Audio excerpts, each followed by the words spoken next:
Ayaw mo bang makita ng iyong kachat na nasin mo na yung kanyang message? So, ang ibig ko pang sabihin, kung ayaw mong makita ng iyong kachat na nasin mo na yung kanyang chat sa'yo, and kung gusto mong malaman kung paano, sundan mo lang yung gagawin nating tutorial. So, nandito na tayo sa ating screen na ating cellphone. So, una nating gagawin, kailangan updated po yung ating mga messenger.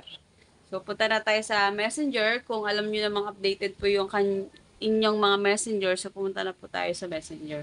So, click mo tong 3 lines sa gilid. Then, click mo rin tong settings sa gilid. Then, scroll down. Hanapin mo yung privacy and safety. So, under privacy and safety, hanapin po natin yung read receipt. Yan. So, dito, show read receipt. So, kailangan, naka-off po iyan.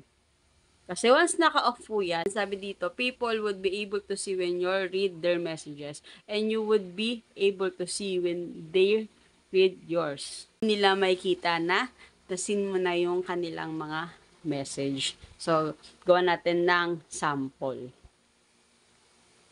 Dito, may isa akong account dito sa ating, isa nating account sa ating tutorial na account. So, dito sa ating messenger, punta tayo. Then, mag-chat tayo sa nating account. So, ito yung aking main account. Mag-chat ako doon. Hi. Ayan. So, nag-chat ako. So, nakita nyo, nag-notify na siya dito sa ating main account. O, yan. Buksan lang natin. Yan. Ay, hi ganda. Hi. Yan. So, nakita nyo na sina natin. So, punta tayo ulit sa ating isang account. Yan. Yung chat head ng ating messenger is hindi bumaba. So, yung kapag nasina natin is bumababa yung chat head. So, dito, hindi bumaba kahit nabasa na natin yung kanyang chat. So, ulitin natin. Hello. Yan. So, tignan natin ulit. Yan. Hello. Yan, nasin na natin Sin. Pupunta tayo ulit dito. Yan. Hindi pa rin bumababa yung kanyang chat head.